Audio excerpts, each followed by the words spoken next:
Why did she handle the Barrett like that, like it was something alive? The morning sun spilled across the base, painting long, hard shadows across concrete and steel. Inside the armory, the air was still, heavy with the faint scent of oil and gunmetal. Sarah Mitchell sat alone at the workbench, sleeves rolled up, auburn hair pulled back, eyes fixed on the disassembled Barrett .50 caliber rifle laid out before her like a ritual offering. Each motion was deliberate. The bolt carrier, the barrel, the receiver, each piece placed on the soft cloth with surgical precision. Her hands didn't shake. Not yet. From the doorway, Commander Jake Reynolds watched in silence.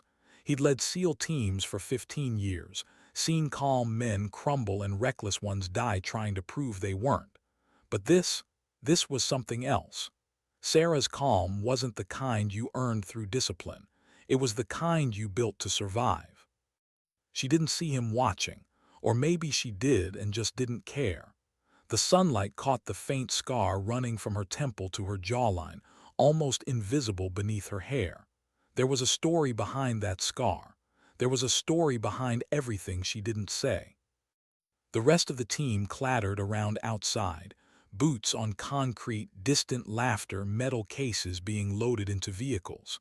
The soundtrack of deployment prep, but Sarah's little corner of the armory felt like another world, a quieter one. Jake leaned against the doorframe, arms folded. The higher-ups had called her an experiment, a controlled integration of female operators into special operations, the paperwork said, but he didn't care about the politics. What mattered to him was performance, and in 6 months, Sarah had proven she was more than qualified. She was the calm center of the storm, the kind that didn't need to shout to be dangerous. "Barrett maintenance again," Jake finally asked, voice low, breaking the silence. Sarah didn't look up. "Routine check, sir." Her tone was flat but polite. She spoke the way she shot, measured, controlled, efficient. Jake took a slow step closer, eyes scanning the layout of parts on the cloth. Not a speck of carbon, not a single tool out of line. "You've cleaned it twice this week," he said. "3 times," she corrected softly. Then, after a pause, "the altitude dust from the range gets into the firing chamber." Jake gave a short exhale, half a laugh, half a sigh. "You treat that rifle like it's a person." Sarah paused mid-motion, the cleaning rod glinting faintly in her hand. Her eyes flicked toward him, calm, unreadable. "It's kept me alive longer than most people have." He didn't know how to respond to that, so he didn't. When the morning briefing came, Sarah took her usual seat near the end of the table, silent, attentive, invisible by choice. The others talked over her, the way soldiers do when they're comfortable in their hierarchy. Jokes, half-serious bets about deployment, the usual noise before the quiet. "Afghanistan," Jake said, bringing the chatter down. "Eastern Highlands. Intel suggests high-value personnel operating near the border. Recon and overwatch for 48 hours.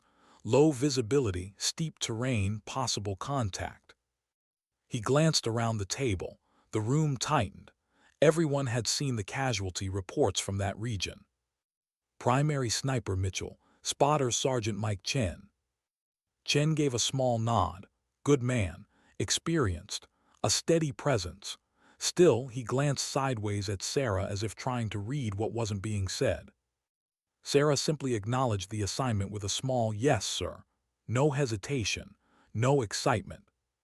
But there was something behind her eyes, something that flickered and vanished before Jake could name it.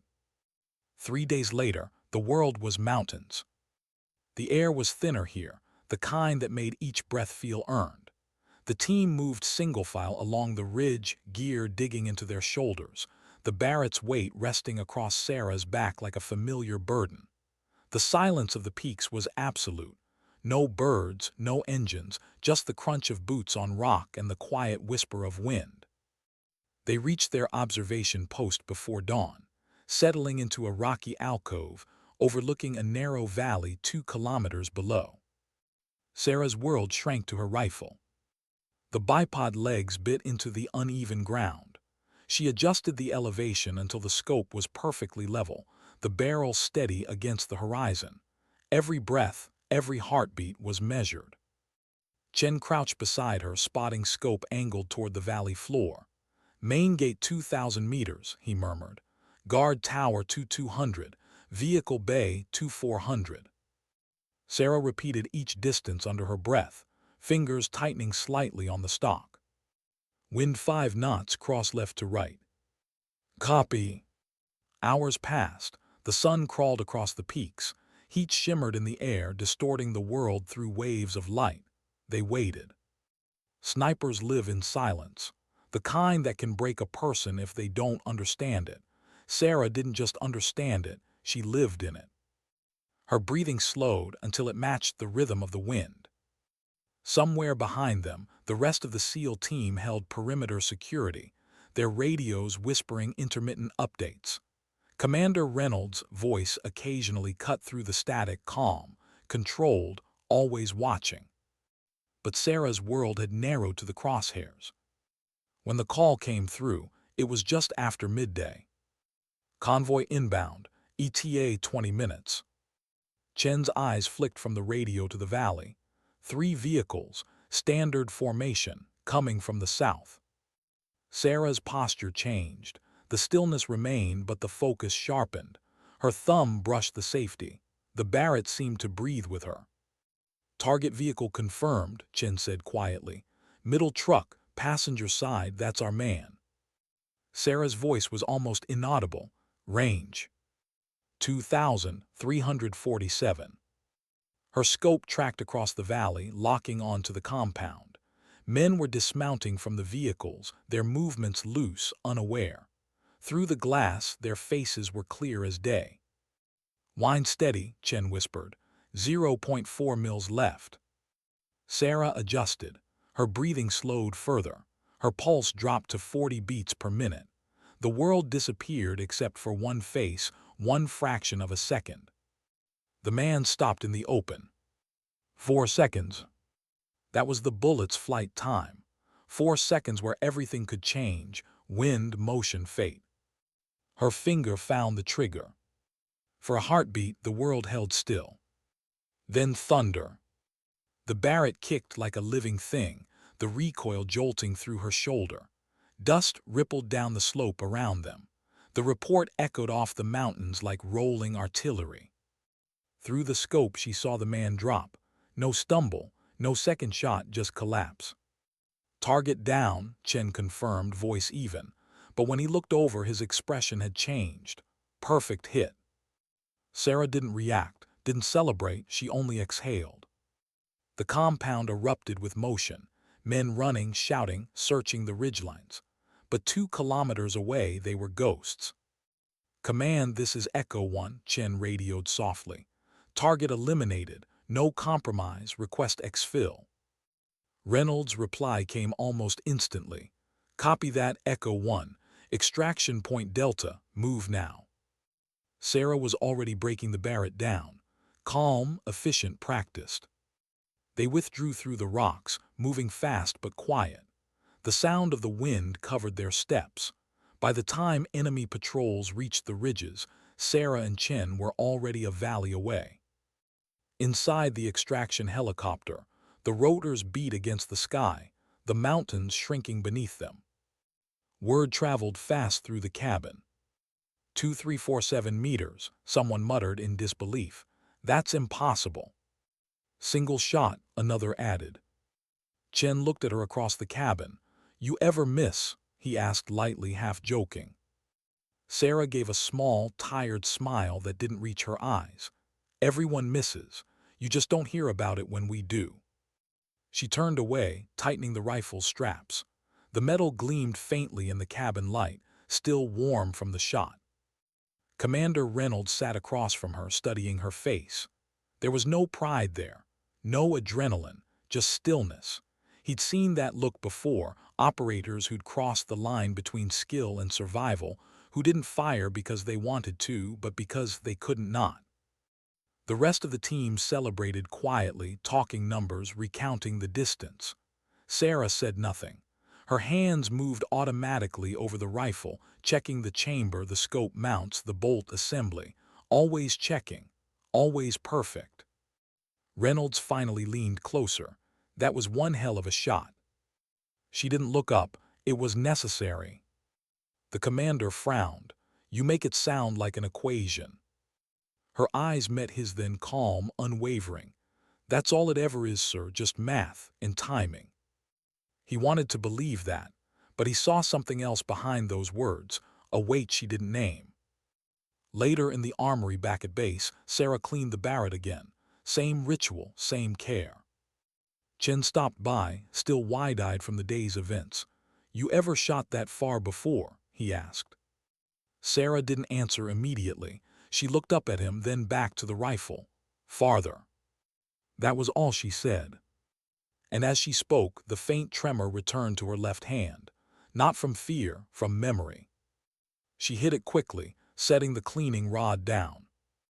Outside, the rest of the team was still talking about the 2,347-meter kill.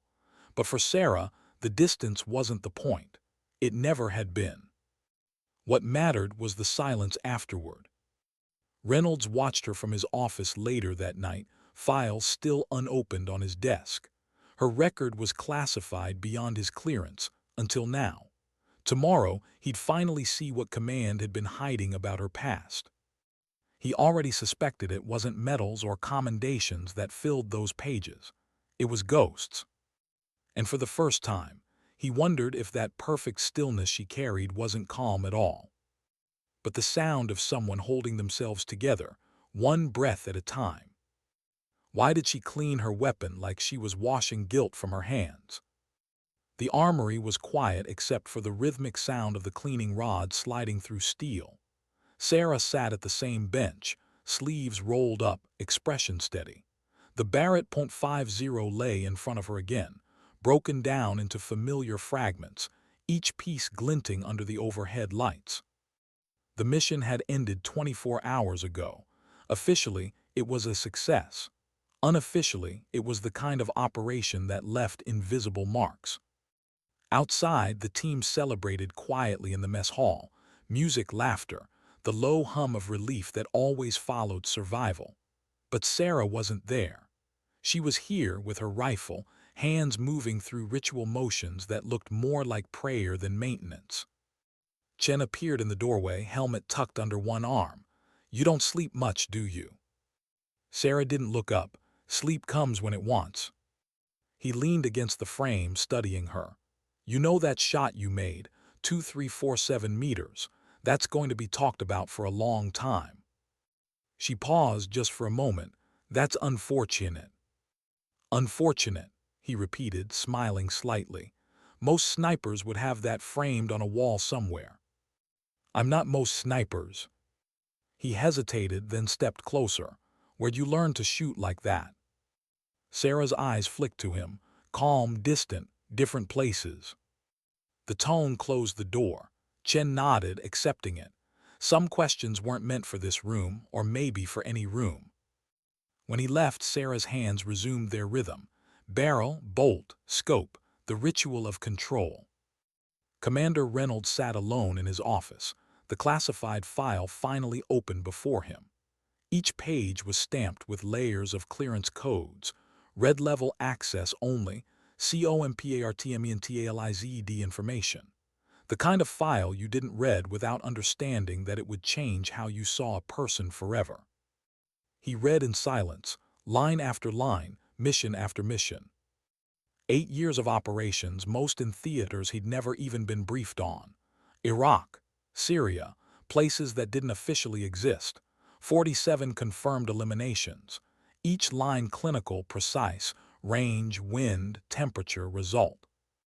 And then one entry made him stop. Engagement range, 3,247 meters. He blinked, reread it. That number wasn't possible. Even the best military-grade optics struggled past 2,800, but the file was clear. The target, a high-value individual coordinating chemical weapons strikes on civilian areas. The operation, solo. Sarah Mitchell had waited 36 hours on a Syrian mountainside. No support, no backup, just her rifle, her calculations, and the wind. The bullet had taken 4 seconds to reach its mark. 4 seconds of physics, probability, and faith. The report said the mission had ended the chemical attacks. Hundreds of civilians lived because of that one shot. But the pages that followed told a quieter story: the psychological assessments, the exhaustion, the tremor in her left hand that wouldn't go away. She'd been pulled from field duty, sent to evaluation, declassified for limited reintegration. Now here she was, sitting quietly in his armory, teaching herself how to belong again. Jake leaned back in his chair, staring at the ceiling. He'd seen operators break before. The difference with Sarah was that she didn't show the cracks, she just contained them. The next morning he found her already in the armory. The sun hadn't fully risen yet, and the room was painted in cold light. She was adjusting the scope, her expression a mask of calm. "Mitchell," he said quietly. "Sir." "Commands approving extended training rotations," he began. "I want to build an advanced marksmanship program for the team. Extreme range, ballistic math, wind modeling, the whole deal. Thought you might want to help design it." Her hands paused mid-motion. "That's voluntary, sir." Jake nodded. "Entirely, but I think you could build something that would change the way this unit trains." Sarah's jaw tightened slightly, her version of emotion. Then she nodded. "If it improves team effectiveness, I'll do it." Jake smiled faintly. "That's one way to put it." She looked back to the scope, her voice softer this time. "It's easier to focus when I'm teaching." He noticed it then, the small shift in her shoulders, the faint exhale she didn't realize she'd let go. Interest, maybe even relief. By the end of the week, Sarah's world had changed again. The classroom was just an unused section of the range complex. Cinderblock walls, whiteboards covered in trigonometry, the faint echo of distant gunfire rolling over the desert. 6 operators sat at metal desks, notebooks open, expressions somewhere between confusion and awe. Sarah stood at the front, marker in hand. "Wind speed isn't constant," she explained, her voice steady but soft. "It changes with altitude, direction, terrain. If you measure wind at the muzzle, you're already late." She drew a line across the board, curving, rising, falling. "The bullet doesn't just drop. It drifts, arcs, and spins. Every shot is an equation that starts dying the moment it leaves the barrel." Chen raised a hand. "You're saying we don't shoot at the target, we shoot where the target's going to be." Sarah nodded. "Exactly, you're not hitting a person, you're hitting a point in time." Silence, the kind that follows when people realize they're hearing truth, not theory. She continued, her tone growing more sure with each word. "Temperature affects trajectory. Air density shifts with altitude. Even the Earth's rotation becomes a factor past 2,000 meters. You learn to calculate all of it, or you miss." Jake watched from the back of the room, arms folded. He never seen her talk this much. The air around her felt lighter, her posture less rigid. The tremor was gone. When class ended, the team gathered their notebooks, whispering quietly. One of them muttered, "She's on another level." Jake caught Sarah's faint smile as she erased the board. It was small but real. The following week, the lessons moved outside. Dawn light spilled across the range as Sarah set up multiple targets, marking distances in chalk. 800 meters, 1,200, 1,500. Her movements were precise but unhurried, every gesture planned. The team took turns on the line. Miss then finally, a hit that made everyone cheer. Sarah didn't smile, but she said, "Good correction," and the praise landed harder than applause. Chen was the quickest learner. By the end of the day, he'd landed a solid grouping at 1,600 meters. When he turned to her, she nodded once, a rare show of pride.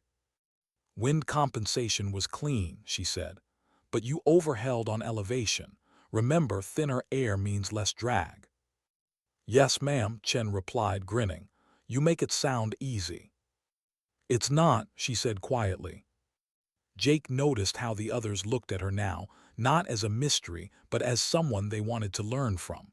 The respect was no longer quiet curiosity. It was earned. That night he found her in the mess hall, sitting at the end of the table. Not alone this time. Chen was telling some story about a previous deployment and Sarah, of all people, laughed. It wasn't loud or careless, just soft, human. Jake felt something settle in him, relief maybe, or hope. The brass might never know what this training program was really accomplishing. They'd see numbers, accuracy scores, measurable outcomes. But what Jake saw was simpler: Sarah coming back to life. By the third week, the course had grown intense.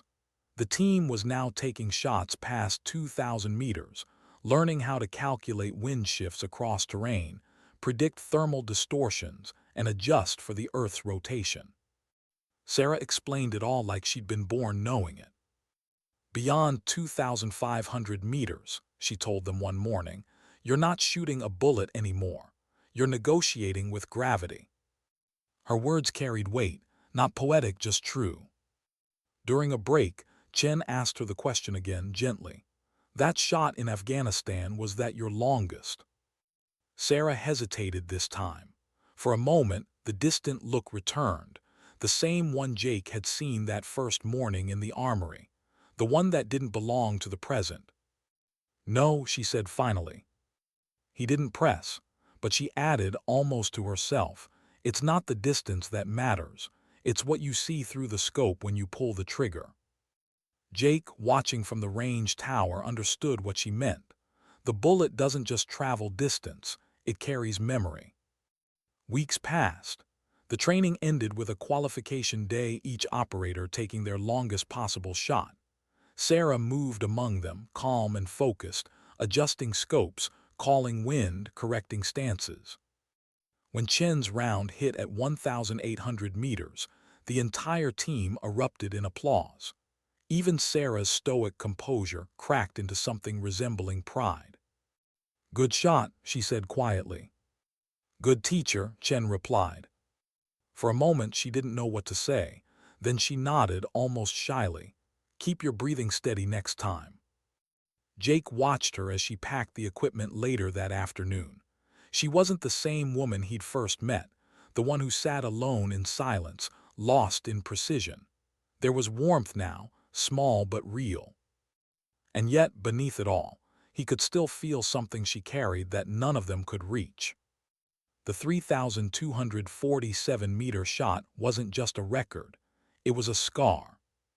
That night, as the base lights dimmed and the desert wind whispered through the hangars, Jake stood outside the armory door again. Inside, Sarah was cleaning her rifle, not out of obsession now, but habit. He watched her for a while before saying quietly, "You did good today, Mitchell. Real good." She looked up, faint smile flickering. "They're good men, they listen." "You make them better," he said. She hesitated, then went back to cleaning the bolt. "That's what we're supposed to do, isn't it? Leave things better than we found them." Jake nodded slowly. "Yeah, that's the job." But he knew she wasn't just talking about rifles. She was talking about herself. What kind of mind waits 36 hours for a single breath of wind? Reynolds couldn't sleep.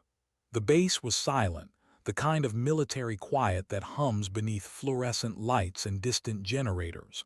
The folder sat open on his desk, pages spread like a confession. He'd read the file twice. Now he was just staring at the photo clipped to the front: Sarah Mitchell, in uniform, unsmiling, eyes steady. The caption underneath read Operation Orchid Spire, Syria. He whispered the number under his breath: 3,247 meters.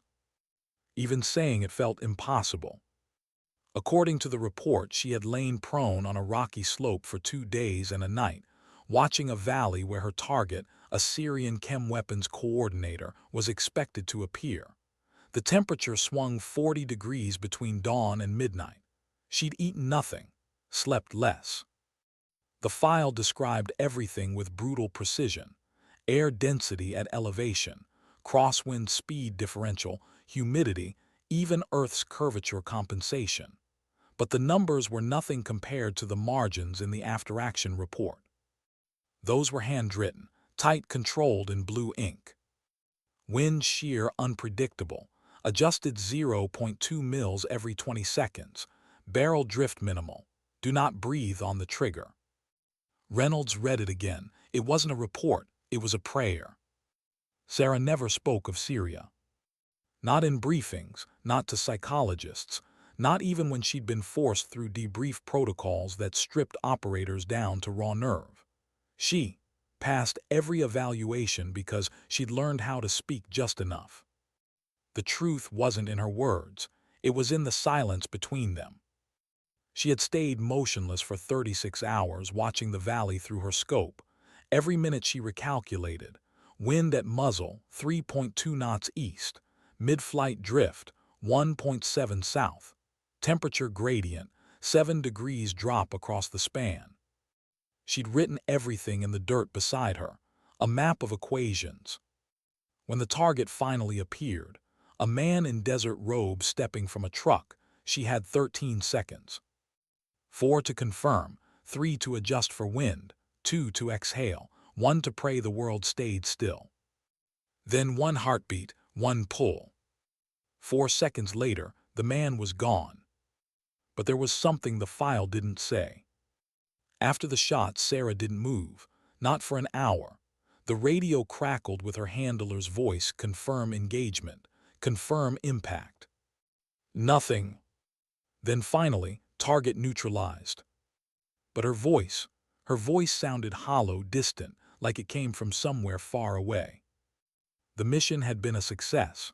The world called it history, but for Sarah it was something else, a moment too perfect, too clean. The kind of precision that doesn't feel like victory, it feels like loss. Because when a bullet travels that far, you stop thinking about enemies.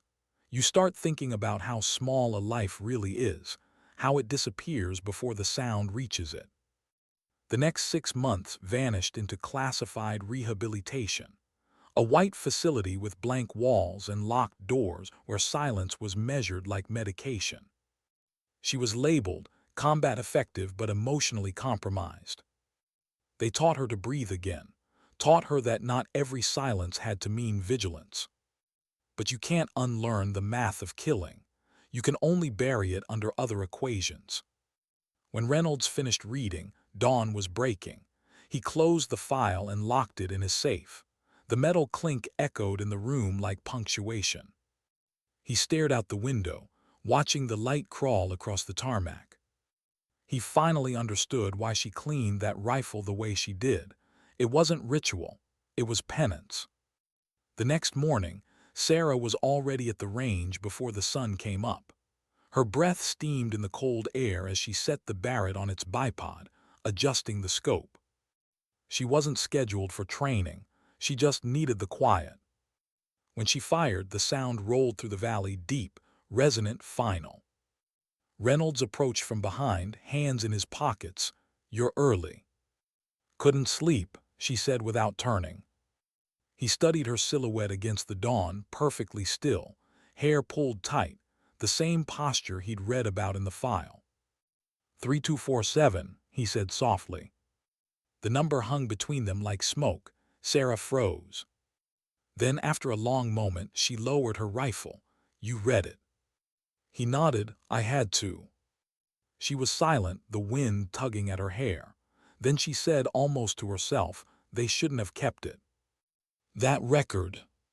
The file," her voice cracked, barely audible. "That mission should have stayed buried with him."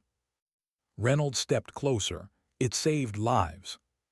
"It took one." Her eyes met his then, cold, blue, unflinching. "You know what a 3,200-meter shot looks like through a scope, Commander. It doesn't look like a target. It looks like a person who doesn't even know you exist." She looked away, and then they don't. Reynolds didn't speak. There was nothing to say that wouldn't sound like an order. For days after, Sarah threw herself into the marksmanship program. Long hours, endless calculations, constant teaching. It was her way of staying ahead of her own thoughts. But late at night, when the range was empty and the wind carried the faint echo of distant gunfire, she'd stay behind, lining up targets no one asked her to shoot. Sometimes she fired, sometimes she just watched. Chen found her one evening, kneeling beside the Barrett, eyes distant. "Couldn't sleep?" he asked quietly. "Wind's good tonight," she murmured. He hesitated, then sat beside her. "I looked up your file," he admitted. Her gaze didn't shift. "You won't find much." "Enough," he said softly. "Syria, that was you, wasn't it?" For a moment, Sarah didn't breathe. Then she smiled, tired, resigned. "You shouldn't ask questions you're not cleared to handle." He chuckled weakly. "Guess I just wanted to know how it feels to make history." She turned her head toward him, expression unreadable, heavy. The next week, the team gathered in the debriefing room. Their new training results were displayed on the screen: improved accuracy, faster calculations, tighter coordination. Command called it a success. Reynolds called it a beginning. He watched Sarah sit among her team, no longer apart from them but not entirely one of them either. Her presence grounded the room, not through rank, but through quiet authority. When she spoke, people listened. When she smiled, they relaxed. And when she fell silent, no one filled the space. They respected it. After the meeting, Reynolds walked beside her. "They're ready for whatever comes next," he said. Sarah nodded. "They'll do fine." He hesitated. "How about you?" She gave a faint, distant smile, still calculating. That night she dreamed of Syria again. The heat, the wind, the stillness before the shot. She dreamed of the moment after, the silence that followed. But this time she saw something different. Not the man falling, not the smoke. She saw herself, lying there motionless, eyes open to a sky that didn't care.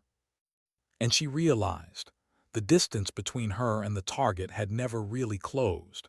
It was still there, a 3,247-meter gulf between who she was and who she'd become. She woke before dawn, sweat cold on her skin, the world outside still dark. In the quiet, she whispered to herself, "It's just math, it's just distance." But the words sounded like a lie she'd learned to repeat. The next morning, Reynolds found her in the armory again. The tremor in her hand was gone, not because she was calm, but because she'd learned to hold still. He watched as she locked the final pin into the Barrett's receiver and said softly, "You ever think about stopping?" Her eyes lifted. "From what?" "All of it." She paused. "Stopping doesn't erase anything, sir. It just leaves the work unfinished." He nodded slowly. "And what's the work?" "Making sure the next person doesn't have to wait 36 hours for the wind to change." It wasn't just an answer. It was her mission now. That evening, as the desert sun burned low over the horizon, Sarah walked out to the range alone.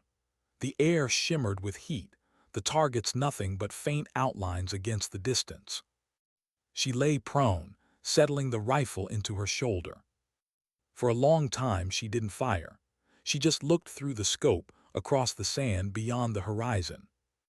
Maybe, somewhere in that endless distance, was the part of her that had never come home. When she finally pulled the trigger, the shot cracked through the stillness, echoing off the mountains. The bullet disappeared into the fading light. She didn't check where it landed. Some shots weren't about hitting anything.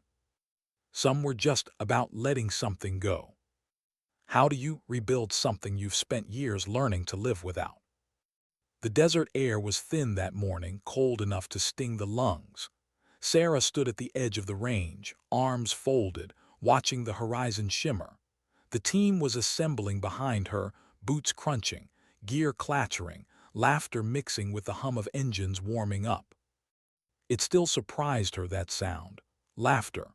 For years her world had been nothing but silence, missions that began in whispers and ended in static. Now the sound of voices felt strange, not unwelcome, just fragile. Commander Reynolds walked up beside her, coffee steaming in his hand. "You look like you're planning something." "Always am, sir." He smiled slightly. "You could use a break." Sarah shook her head. "Breaks get people sloppy." "You're not in Syria anymore."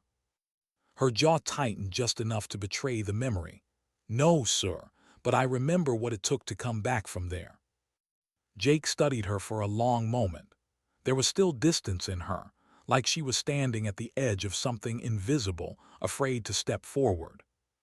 "You built this program," he said finally. "Now it's time to let it work for you too." Sarah glanced toward the team. Chen was calibrating a scope while two new operators compared wind charts, arguing about angles and temperature shifts. They were laughing about it. It shouldn't have made her feel anything, but it did. "Maybe," she said softly, "but I'm not done teaching them yet." By the third week of advanced training, the unit had transformed. What used to be a group of strong individuals was turning into a single rhythm, shared timing, shared trust, shared silence when it mattered. The program wasn't just building shooters, it was building patience. Sarah taught them how to wait. Not just the physical act of stillness, but the mental one. The discipline of breathing through uncertainty. The control it takes to do nothing when doing something would be easier. "Most people think the hardest part of the shot is the trigger," she told them one morning, her voice even. "It's not. It's everything that happens before it." They listened, always. Chen especially. He'd become her shadow, asking questions, watching her methods, learning how she thought. He wasn't just trying to shoot like her, he was trying to understand her. One afternoon, as they packed up targets, he asked quietly, "You ever miss the field?" Sarah hesitated. "I never left it." "You know what I mean." She looked down at the Barrett, its metal catching the sun. "The field doesn't miss you back, Chen. It just waits for whoever comes next." He frowned slightly. "You really believe that?" She gave a small, tired smile. "I've seen what happens to people who believe it doesn't." And with that, the conversation ended. That night the team gathered around the fire pit near the barracks. It was rare downtime. No drills, no noise, no structure. Just quiet conversation and cheap instant coffee. Sarah sat a little apart as she usually did, but this time she didn't hide from the sound of them. She listened. Chen noticed and motioned her over. "We were just talking about call signs. You got one?" Sarah hesitated. "No." "Come on," one of the others said, grinning. "Everyone's got one, even Reynolds." Jake smirked. "You don't want to know mine." Laughter rippled through the group. Sarah's lips curved slightly, though she didn't join in. "Let's hear it," Chen said again. "What they call you before?" Her gaze dropped to the fire. They didn't. The silence that followed was gentle, not awkward. It was respect. Then Chen, smiling softly, said, "Guess we'll have to earn it." That made her look up. For the first time, she didn't feel like the silence needed to protect her. Weeks turned into months. The training program became permanent, signed off by command, expanded to include other teams. Sarah was no longer an experiment. She was the standard. And yet there were moments, quiet ones, when she still slipped into old habits. She'd wake before dawn, check the Barrett's chamber 3 times, run her thumb along the bolt like she expected it to vanish. Her nightmares had faded but not gone. They just waited for the quiet hours. One morning, Chen found her on the range again, kneeling in front of the rifle, eyes unfocused. "You ever think about teaching outside the service?" he asked carefully. Her answer came without hesitation. "No." "Why not?" "Because the only people who understand what this is are already here." He nodded slowly. "Makes sense. Then after a pause, "You're good at this, you know." She gave a soft snort. "At what, shooting?" "No, giving people a reason to get better." She froze, as if the words struck something she wasn't ready to hear. "I just teach math and breathing. she said quietly. Yeah, Chen smiled. But somehow, we all start believing in ourselves when you talk about it. That stayed with her long after he left. Commander Reynolds had been watching all of it quietly from the periphery. The changes weren't dramatic, but they were real. Sarah was laughing more, eating with the team, sleeping. The tremor was gone for good. Her file hadn't changed, but maybe she had. One evening, he walked into the armory and found her disassembling the Barrett with a group of recruits. They were leaning in, taking notes as she explained each mechanism, her tone patient but firm. You respect this weapon, she said. Not because it kills, because it demands honesty. The Barrett doesn't forgive hesitation or ego, it rewards patience and precision. Reynolds smiled. You sound like a philosopher. She looked up amused. I'm just a sniper, sir. He shook his head. No, you're something else now. She frowned slightly, unsure how to take that. Keep going, he said, gesturing toward the recruits. They're learning from the best. By late spring, the orders came down. A new mission. Remote region, northern province. Intelligence suggested a meeting of high-value targets coordinating cross-border attacks. Jake called the briefing that afternoon. The room felt different now, calm, ready, focused. Sarah stood among the others, not behind them. Mission parameters are recon and precision overwatch, Jake said. Terrain steep, multiple vantage points. Shots may exceed 2,000 meters. No one flinched, not even the new guys. Sarah studied the satellite imagery, tracing contour lines with her finger. Eastern Ridge has best elevation, she said, but crosswind exposure's high. I can take the northern slope for long-range coverage. Chen nodded. I'll cover east. Jake watched her distribute assignments, not commanding, just steady, equal. Once, she would have taken every shot herself. Now she trusted the team to do their part. It wasn't strategy, it was healing. 3 days before deployment, she stood alone at the range again. The Barrett rested beside her, clean and perfect. She ran her hand along the barrel, the way she always did before a mission. Still with me, she murmured. It wasn't superstition. It was connection. The rifle had carried her through wars, through silence, through the part of herself that refused to die. But now she realized something she hadn't before. She didn't need it to define her anymore. She lifted it, aimed at the farthest target, and breathed. The shot cracked through the morning air, echoing into the mountains. A clean hit, of course. But this time she didn't watch the impact. She just smiled faintly and whispered, "That's enough." The night before the mission, Reynolds found her sitting on the barrack steps, watching the desert stars. You ready? He asked. Sarah nodded. The team is. That's not what I asked. She hesitated, then looked at him. I think so. Big difference from I don't know, he said gently. Yeah, she smiled faintly. Guess it is. He sat beside her. For a moment, they were just two soldiers under the same sky, both a little older than their years. You ever think about that shot? He asked quietly. Her answer came slow. Every time I breathe, but it doesn't own me anymore. Reynolds nodded. Then you're ready. She looked up at the stars, cold, endless, quiet. I hope so. Later that night, as she walked back through the sleeping base, Sarah passed the armory window. The Barrett was there, gleaming softly under the fluorescent lights. She stopped, staring at it for a long time. Then she whispered something under her breath, words she hadn't said aloud in years. Thank you. And then she walked away. In the silence of the desert night, the rifle sat alone on the bench, reflecting the faint glow of the moon. For the first time in a long time, it wasn't a symbol of burden. It was simply a tool, waiting for its next purpose. Why did the mountains always feel like judgment? The helicopter's rotors beat the air into a steady roar, the kind that got into your chest and refused to leave.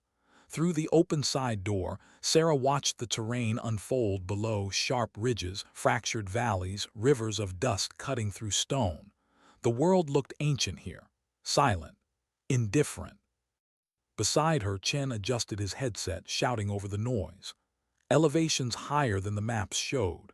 Gonna make wind calls tricky. Sarah nodded, her face half hidden behind goggles and scarf. Then we trust the math. He smiled faintly. That's what you always say. Reynolds, seated across from them, leaned forward. ETA 6 minutes. We're splitting into two teams, Echo 1 North Ridge, Echo 2 East Slope. We establish visual on the compound and wait for confirmation from command before any engagement. Copy. The replies came in unison. Copy. Sarah checked her rifle one last time: bolt, scope, bipod. Every sound was familiar, grounding, but there was something different this time. The weight of the Barrett didn't feel like it used to. It wasn't a chain anymore. It was purpose. The helicopter peeled away low over the ridgeline, dropping the team in pairs. Dust swirled around them as they hit the ground and moved to cover. The cold bit hard at this altitude, thin air slicing through fabric and skin. They climbed in silence, boots gripping shale, gear clinking softly in rhythm. Sarah reached their designated post first, a narrow plateau overlooking the valley below. From this distance, the compound looked like a toy village: rectangular structures baked into pale rock, ringed by a dirt road. Range 2,000 and change, Chen murmured, scanning through his spotting scope. Winds variable, gusting 6 to 8 knots cross. Sarah lay prone beside him, the Barrett's barrel stretching toward the horizon. We'll map it. They worked in silence, the kind of teamwork that doesn't need words. Every reading, every calculation passed between them like instinct. Commander Reynolds' voice crackled softly over comms. Echo 1, status. Sarah pressed her mic. In position, scope zeroed, wind data incoming. Copy. Echo 2's setting up on the east slope. Intel reports movement in the compound within the hour. Understood. Sarah settled her cheek against the stock, eye finding the scope. Through the glass, the world narrowed: buildings, shadows, faint figures moving like ghosts. The waiting began. Time slowed in the mountains. The sun crawled overhead, casting long, cold shadows that stretched and shrank with the day. Sarah's body adjusted to stillness, her breathing falling into a rhythm that matched the wind. Hours passed, then static crackled softly through her earpiece. Echo 1 command. Possible convoy inbound from the North Road. Confirm when visual acquired. Chen swung his scope. Movement: dust trail 5 clicks out. Vehicles. 3 pickup style, rear seats occupied. Sarah adjusted her focus. The shimmering haze resolved into shapes, trucks crawling through the valley floor like slow-moving insects. Got them, she said. Range 100 meters, adjusting for heat distortion. Reynolds' voice came steady and low. Hold observation. We need positive ID before engagement. Sarah nodded, eyes never leaving the scope. Minutes ticked by. Through the magnification, the convoy entered the compound. Men dismounted, armed. One of them stood out, posture different, commanding. Her finger hovered near the trigger, not on it. Waiting. Command: Echo 1. Possible HVT on site, standing by for confirmation. Silence then. Confirmed. Target priority 1. Engagement authorized upon clear shot, but minimize exposure. Multiple civilians reported inside perimeter. Copy, Sarah said. Her heart slowed. Her focus narrowed to a single breath. Wind steady at 7, Chen whispered. Cross left, hold .3 mils. Confirmed. The target paused in the courtyard, framed perfectly between 2 walls. Sarah lined the crosshairs, but something held her back. She hesitated. Chen, she murmured, you've got it. He blinked to me. You're trained for it, you've earned it. He hesitated. Sarah, this is your shot. She smiled faintly. No, it's ours. Chen swallowed hard, repositioned the rifle. His breathing steadied, exactly as she'd taught him: long inhale, slow exhale, the world shrinking to the crosshairs. Take it, she whispered. The Barrett roared.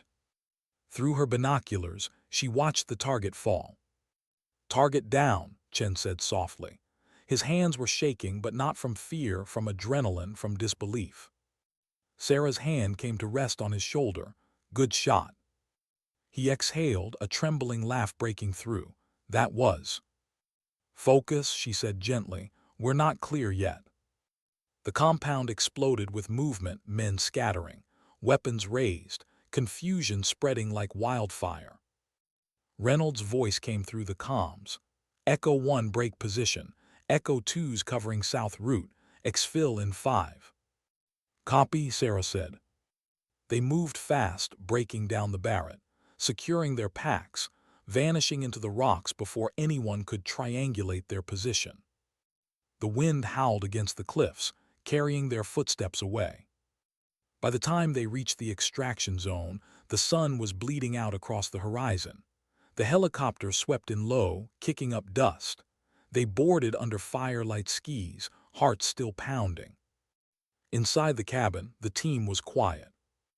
Then Chen spoke, barely above the roar. I didn't think I could do it. Sarah looked at him. You could, you did. He shook his head. No, I mean, it didn't feel real. It didn't feel like a kill. It felt like math. She nodded slowly. That's how it starts. He frowned. And how does it end?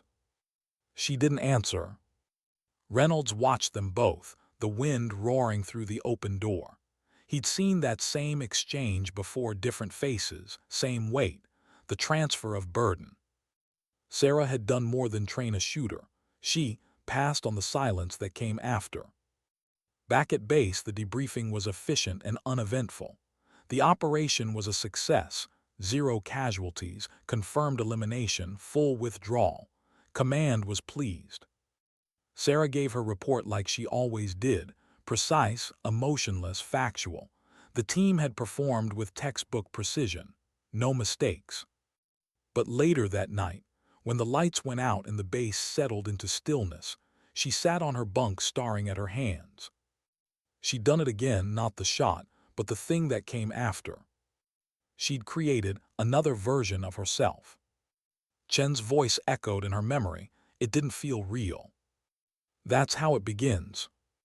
The next morning, the range was empty except for her. The desert was still dark, stars fatting out above the horizon. She set the Barrett down on the bench and just looked at it.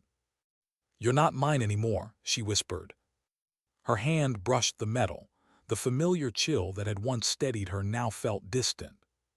She wasn't angry or sad, just aware. The rifle had been her mirror for too long. Now it was Chen's turn to carry the reflection. Commander Reynolds found her sitting on the edge of the range, staring into the dawn. Couldn't sleep, he asked. Didn't try. He lowered himself beside her, elbows on knees. You let him take the shot. She nodded. He was ready. Reynolds was quiet for a moment. That must have been hard. Easier than I thought, she smiled faintly. Maybe that's what scares me. He studied her face, the soft calm that wasn't peace but acceptance. You know, he said quietly, when you joined this unit I thought you were broken. Turns out you were just unfinished. She turned toward him, surprise flickering across her eyes. He smiled. You rebuilt yourself from silence, Mitchell. Most people don't come back from that. Her gaze drifted toward the horizon.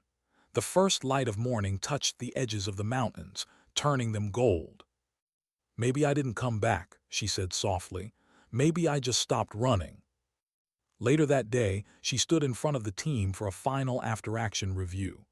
Chen was seated up front, still restless, still processing. Precision, she said, isn't about distance. It's about discipline, about knowing when not to take the shot.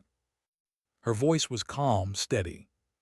When I started teaching this course, I thought it was about control, about math, but control isn't about dominance. It's about trust. In your team, in your training, in yourself. She looked at Chen. Trust means letting go. He nodded, understanding what she meant even if he couldn't name it. Reynolds watched from the back, silent pride in his eyes. Sarah had come full circle, from ghost to guide, from weapon to teacher. That evening, as the sun dipped behind the ridges, Sarah walked out to the firing line one last time. The wind was soft, the sky bleeding orange. She lifted the Barrett, sighted downrange, and let her breath fall into rhythm. Not to shoot, just to remember. For years, she'd believed her legacy was measured in meters. Now, she understood it was measured in people. Chen, the team, Reynolds. They were her new trajectory. She lowered the rifle, eyes reflecting the dying light. And somewhere deep inside, the silence that had followed her for so long finally broke. What happens when the math fails? The night was darker than usual, no moon, just the faint, steady blink of the perimeter lights around the base. Sarah stood alone at the briefing table, studying the satellite images projected across the screen. The terrain looked like a scar, jagged, unforgiving. Reynolds entered quietly, coffee in hand. "You're up late." "Intel update," she said. "Commands flagged possible retaliation from the same network we hit last month. Northern Valley again. Different sector." He frowned. "Same area." She nodded. "Roughly 30 kilometers east. It's a stronghold, reinforced. They're expecting us this time." He leaned closer, scanning the data. "You think they're baiting us?" Sarah hesitated. "I think they're waiting for someone to come looking." Reynolds took a slow sip, the room silent except for the hum of the projector. "You volunteering?" Her lips curved faintly. "Always." He sighed, setting the cup down. "Mitchell, you've earned a rotation out. You don't need to be in the field for this one." She looked at him, calm, steady, unflinching. "With respect, sir, I trained them for this. If I'm not there, I won't know if it holds." Reynolds studied her for a long moment, then nodded. "Then we go together." 2 days later, the team was back in the air, rotors cutting through black sky, mountains rolling beneath them like waves of stone. Chen sat opposite Sarah, running final checks on his optics. "Feels different this time," he said. She raised an eyebrow. "How?" "Like they're waiting for us." Sarah adjusted her gloves, voice even. "Then we make them wait longer." He grinned, a flicker of nerves hiding behind it. "You always sound like you've already planned the ending." "I just like knowing where the exits are," she said quietly. The helicopter banked hard, descending into the valley. The lights of the compound below flickered faintly in the distance. Reynolds' voice came through the headset. "Team 1, you're on Overwatch. Team 2, perimeter containment. Extraction window is 40 minutes." Sarah and Chen hit the ground running. The wind was sharp, dry, cutting down the ridge as they climbed to their position. Within minutes, they were prone on the plateau, scopes scanning the compound below. "Wind 6, Chen whispered. "Hold steady," Sarah replied. They waited. But something felt off. Too quiet, too clean. 30 minutes in, movement. Chen spotted it first, a flicker of motion near the western gate. Got something, maybe a sentry. Sarah adjusted her scope.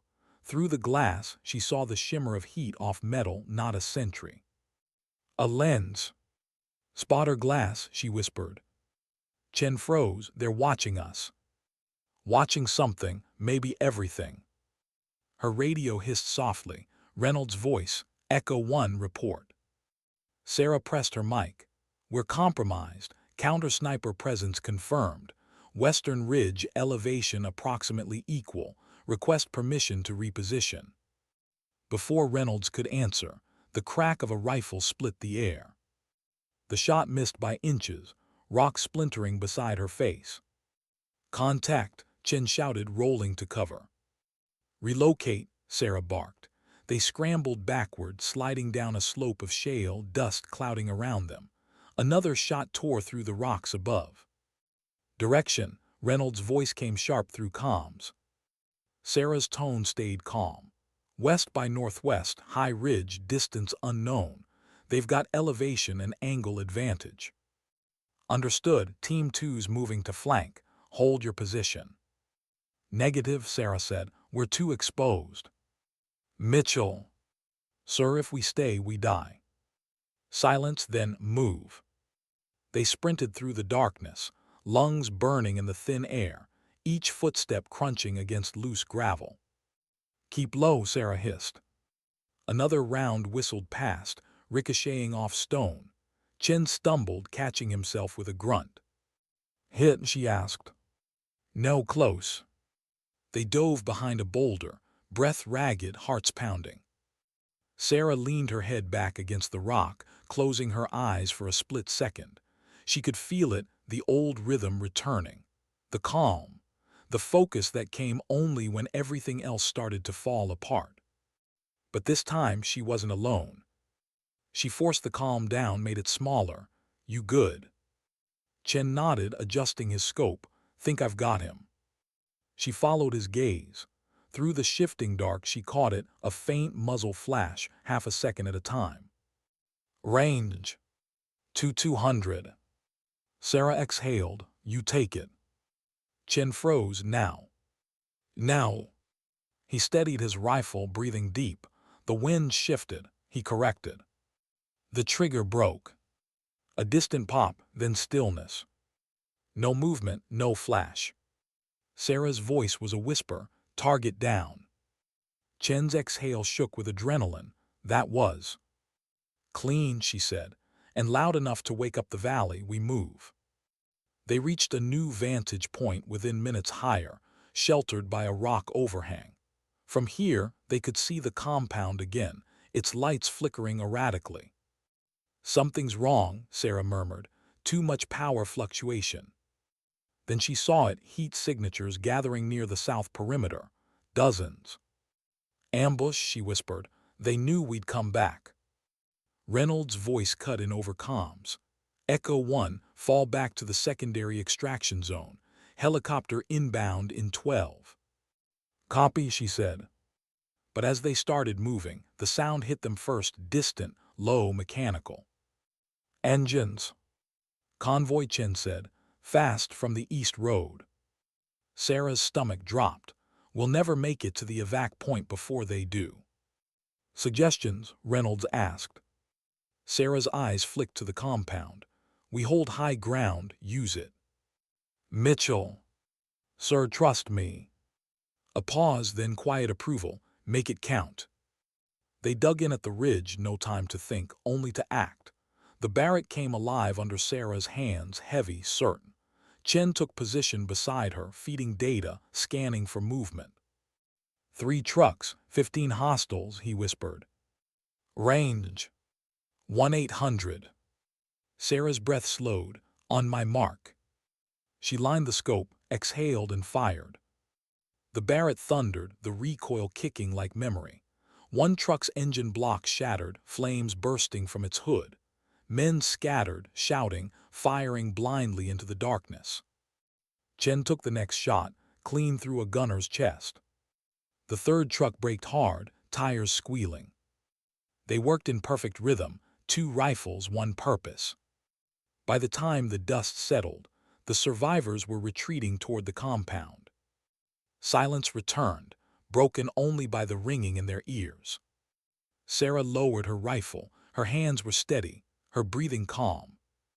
Chen looked at her, eyes wide. We just held off 15 men. She gave a faint smile. You make it sound easy. He laughed softly, still shaking. You make it look easy. But inside, Sarah wasn't calm, not this time. Something about the attack, the coordination, the angles, it wasn't random. Someone had planned this. Back at base, hours later, Reynolds paced the operations room, report in hand. That wasn't a reaction force, he said. That was a setup. They were waiting for Overwatch. They knew our formation, even our comm frequency shifts. Sarah stood across from him, arms crossed, still in her field gear. They had our comms encryption. Chen looked between them. Inside leak. Reynolds' silence was answer enough. Sarah spoke quietly. "Sir, if they knew we were coming, it's not over. That wasn't a counter-sniper. That was a test." Reynolds nodded grimly. "Then we find out who passed the answers." That night the base slept under uneasy quiet. Sarah couldn't. She sat in the armory again, staring at the Barrett. For years she'd believed the weapon was her constant, unchanging, loyal. But now she understood something else. Weapons don't keep you safe. They just keep you busy until the truth catches up. She ran a cloth over the rifle, slow, steady. Outside, the wind moved through the desert, carrying whispers of distant storms. And for the first time since she'd joined this team, Sarah felt the unease she couldn't name. Not fear. Recognition. Because she'd seen traps like this before, in places the rest of them didn't even know existed. And the pattern was the same. Someone out there was hunting the hunters. What do you do when the war follows you home? The sun had barely risen over the valley, but the base was already awake. There was no morning calm, no casual laughter near the mess hall. Every corridor hummed with tension, whispers, locked doors, classified briefings. The ambush had changed everything. Sarah walked through it like a ghost in uniform. Operators nodded but avoided her eyes. The Barrett case hung at her side, heavy, familiar. Chen caught up to her near the comms building. "They're locking down all transmissions," he said. "Reynolds wants everyone grounded until counterintel finishes the sweep." Sarah didn't slow. "Someone gave our position away. They'll need more than a sweep." "You think it's internal?" She stopped then, just long enough to look at him. "I think whoever did it knew exactly what we'd do once we landed. They predicted every move. That's not luck, Chen. That's experience." He swallowed hard. "Someone like us." She didn't answer, but her silence was louder than confirmation. Commander Reynolds' office smelled of stale coffee and stress. He sat behind his desk, eyes hollow from lack of sleep. On the wall behind him, the mission map still glowed faintly, marked with red circles, points of failure. "Mitchell," he said as she entered, "close the door." She did. "Counterintel found traces of data exfil on our secure channel," he said. "Encrypted, low bandwidth but steady. Someone been bleeding information for weeks." Sarah folded her arms. "Inside the team?" "We're not sure yet." She stared at him. "You know we don't have weeks, sir. Whoever they are, they're already ahead." Reynolds rubbed his temples. "You've seen this before, haven't you?" She hesitated. "Yes." He looked up. "Syria." She nodded once. There was a long silence. Finally, he said quietly, "Then tell me what I'm not seeing." Sarah's voice was calm, clinical, the way it got when she started building the equation in her mind. "It's not about intercepting transmissions. It's about timing. They're mirroring our movements, tracking communication rhythms, not content. If they know when we speak, they can predict when we act." Reynolds exhaled slowly. "So we make them think we're talking again." Sarah met his eyes. "Exactly." By nightfall, the plan was set. They broadcast a false operation order, a fabricated target, a location chosen specifically to draw attention. It would sound routine, even urgent, designed to force a response from whoever was listening. Sarah would lead the Overwatch team again, but this time she wasn't hunting insurgents. She was hunting ghosts. Chen volunteered immediately. "If you're going, I'm going." Sarah gave him a long look. "This isn't a test, Chen." "Everything's a test," he said. "You taught me that." She almost smiled. "You'll regret learning it." They moved before dawn. The mountains were cold, the sky still bruised from night. Sarah led the team in silence, no chatter, no lights. The false target coordinates led to an abandoned village tucked between two ridgelines. They set up in the ruins of an old minaret. The Barrett's bipod balanced on a broken stone window ledge. Signals live, Reynolds' voice whispered through her earpiece. Broadcast loop initiated. Let's see who bites. Sarah scanned the valley through her scope. Nothing, just shifting wind and the whisper of dust. Chen watched the monitors beside her. You really think they'll show? They always do, she said softly. Ego never sleeps. Minutes stretched, then faint movement, a flicker of reflection high on the opposite ridge. Got him, she whispered. Through her scope the figure was barely visible, a faint outline against rock, motionless, patient. Range, she asked. Chen adjusted his device, 2-300. Mirrored elevation, that's how they spotted us last time. Reynolds came over comms. Echo 1 confirmed visual. Confirmed, Sarah said. Recommend non-lethal intercept, I want him breathing. Copy, Team 2's moving in from the east. But Sarah didn't lower the scope. The figure on the ridge wasn't moving. And then, something subtle, a familiar rhythm in how he adjusted his weapon. Wait, she said, tell Team 2 to hold. Why? Reynolds asked. Her throat tightened, because I know that movement. What? Wind correction, double tap, half-breath reset. Her voice dropped to a whisper. That's military, that's training-level precision. Chen's eyes widened. You're saying? Yeah, she swallowed hard. He's one of ours. Seconds later, gunfire erupted across the valley. Not from Sarah, from the ridge. Chen ducked as the shot whined past, shattering stone behind them. Return fire, Reynolds shouted through the comm. Sarah didn't move. She was still staring through the scope. No, she whispered. That's not random fire, he's warning us. Another round cracked the air. Not toward them this time, but above, cutting through the cliff edge. Chen frowned. What the hell? Sarah's eyes narrowed. Then she saw it, the faint glint of metal higher up the ridge. A second shooter. He's shooting at someone else, she breathed. The radio came alive with noise, cross-channel confusion, overlapping orders. Reynolds' voice broke through. Echo 1, confirm what's happening up there. Sarah pressed her mic. Friendly rogue element engaging hostile overwatch. We've got 2 shooters, not 1. Copy, Reynolds said. We can't risk an airstrike if one's friendly. Identify and extract if possible. Understood.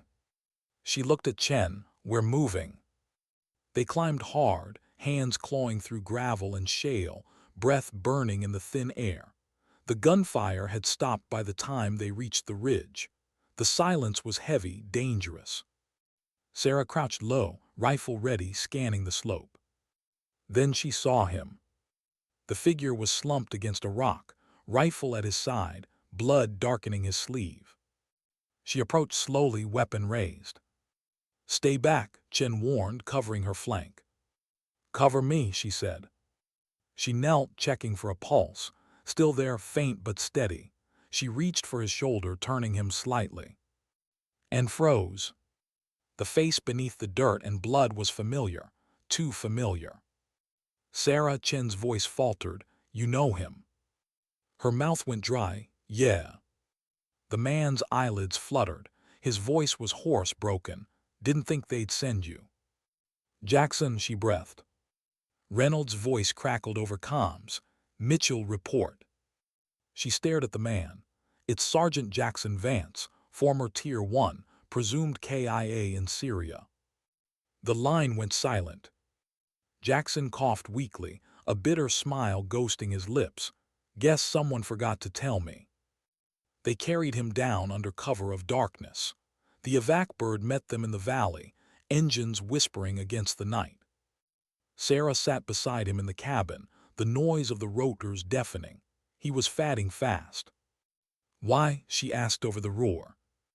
Jackson's eyes flickered open. Same reason you left, they made ghosts of us, thought I'd make some noise. By selling intel.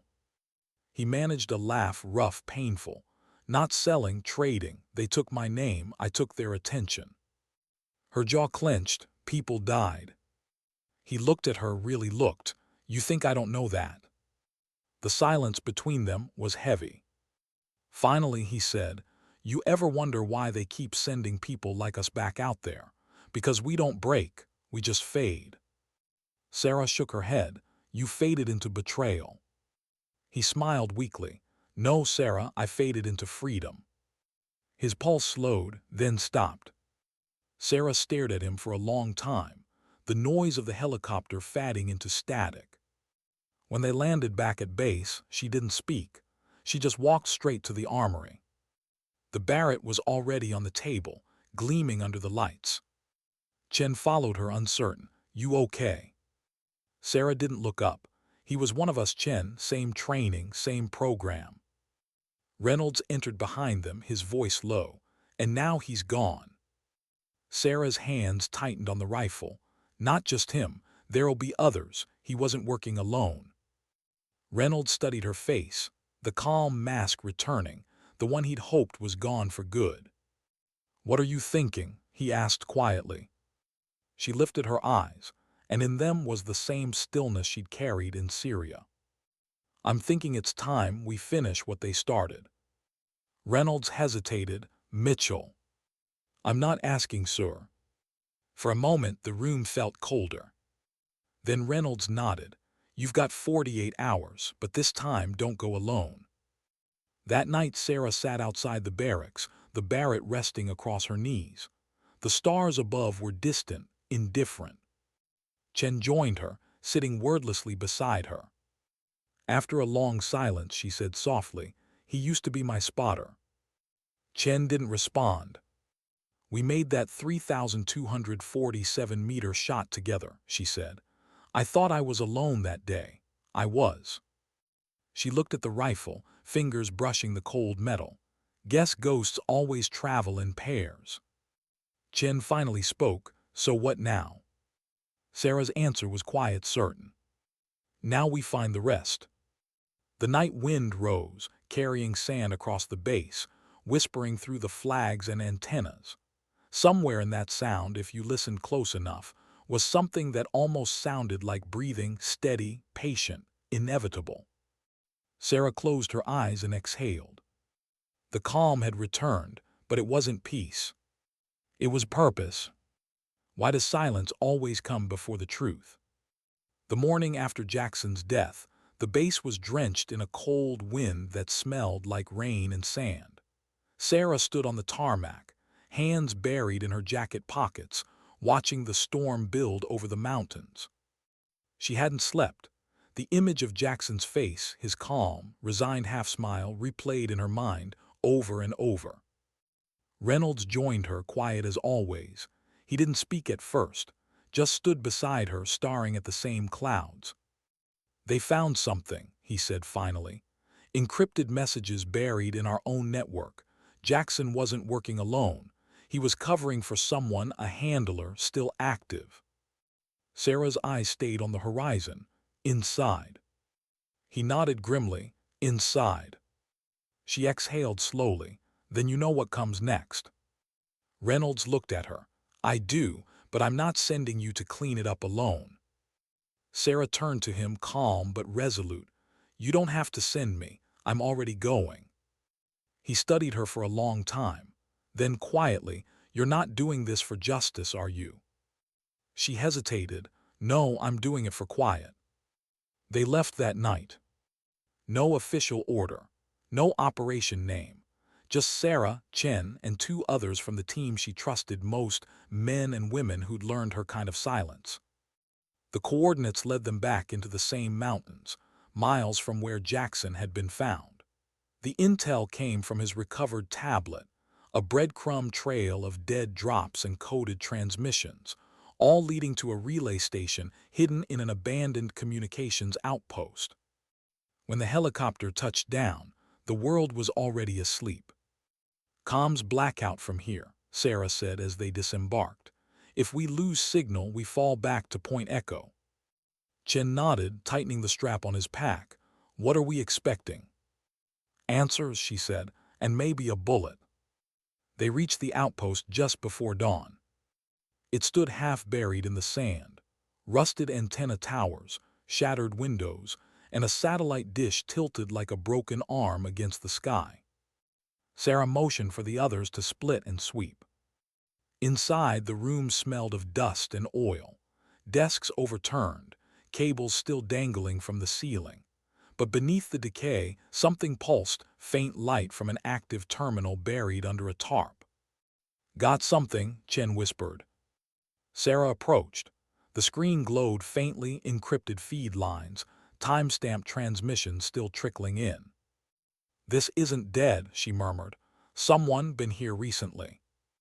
Then the sound hit soft at first, then louder. A vehicle approaching fast. "Contact," one of the team whispered from outside. Sarah turned off the screen, motioned for silence. Through the window, dust rose in the distance, a black SUV winding up the hill. "Positions," she ordered. "No engagement until I say."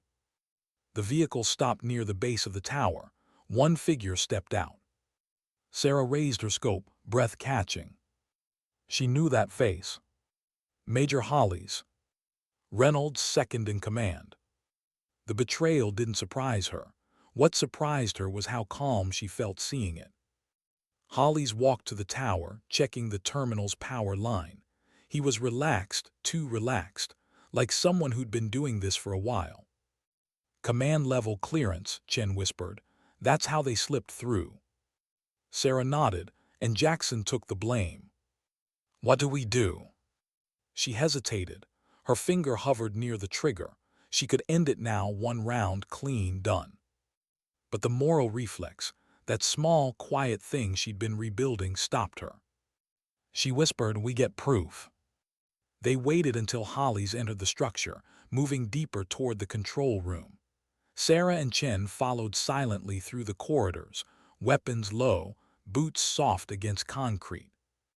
Inside, the air hummed with electricity. Holly's was speaking softly into a satellite uplink. "No, the transfer's complete. No, she doesn't know. She thinks Jackson was the source. Yeah, I'm clearing out after this one." His voice was steady, professional, cold. Chen's hands tightened on his rifle. "Say the word," he breathed. Sarah's voice was low. "Not yet." She pulled out a small recorder, pressed it once. The soft click sounded louder than it should have. Holly's froze.